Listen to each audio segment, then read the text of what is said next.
war on drugs.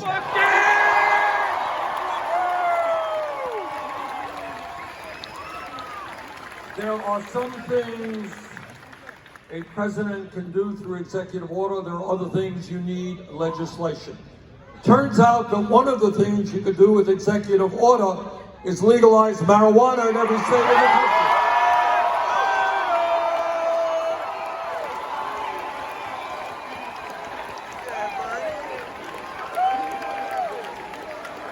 Now let me ask you all a question.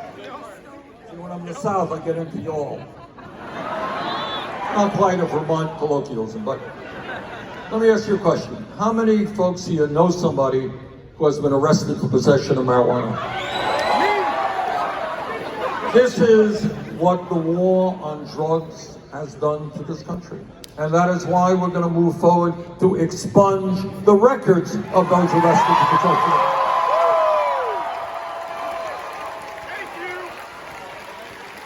When we talk about broken systems and racist systems, we know that our immigration system needs fundamental reform.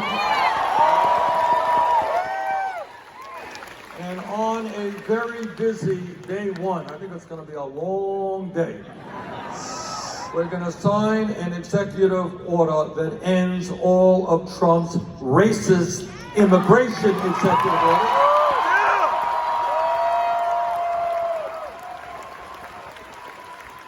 And as the son of an immigrant, I take this issue personally.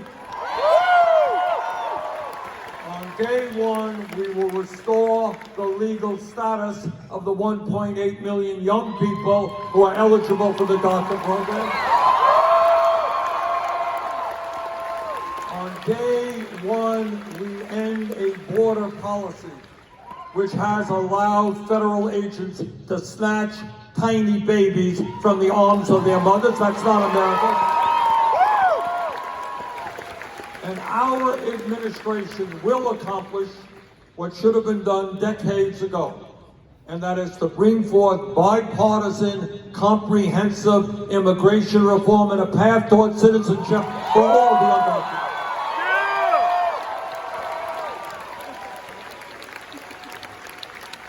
Now, I know that this state and states all over this country have seen horrible, horrible gun incidents, mass slaughters. And let me just say this. Our gun policy will be determined by the American people, for the American people, not by the NRA.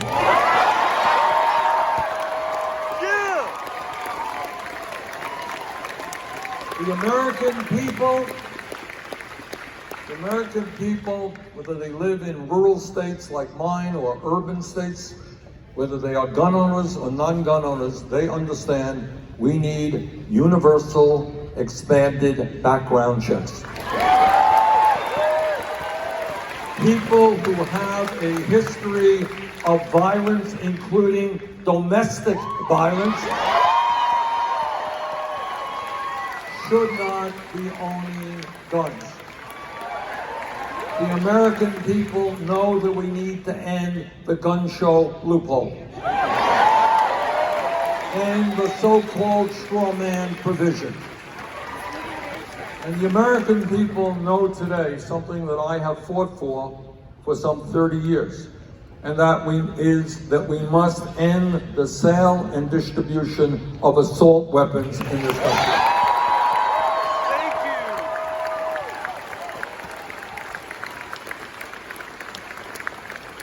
Now, as a United States Senator, I hear a lot of speeches on the floor of the Senate. And I hear from many conservative Republicans who go forth with their mantra, which is they believe in small government and they believe in getting the government off the backs of the American people.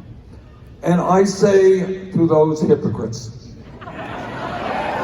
if you believe in getting the government off the backs of the American people, understand that it is women who have the right to control their own bodies, not the government.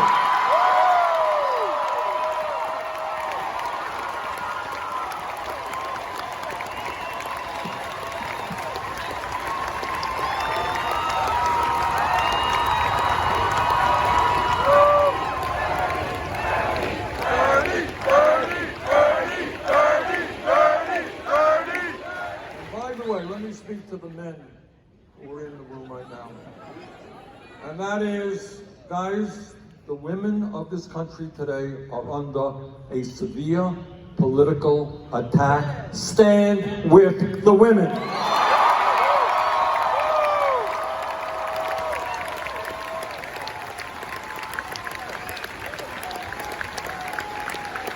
And I promise you that I will never nominate anybody to the Supreme Court or the federal bench who is not 100% pro Roe v. Wade.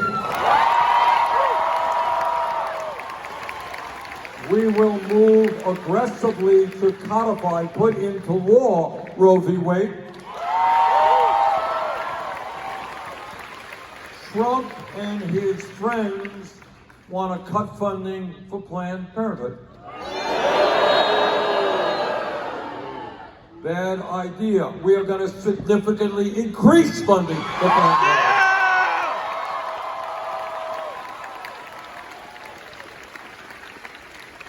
So here we are in Richmond with a major primary taking place on Tuesday. This primary takes place in the midst of the most consequential and important election in the modern history of America. So I am asking of all of you, please come out to vote. Please bring your friends and your neighbors and your co-workers out to vote. Let us have the largest voter turnout in the history of the Virginia primary.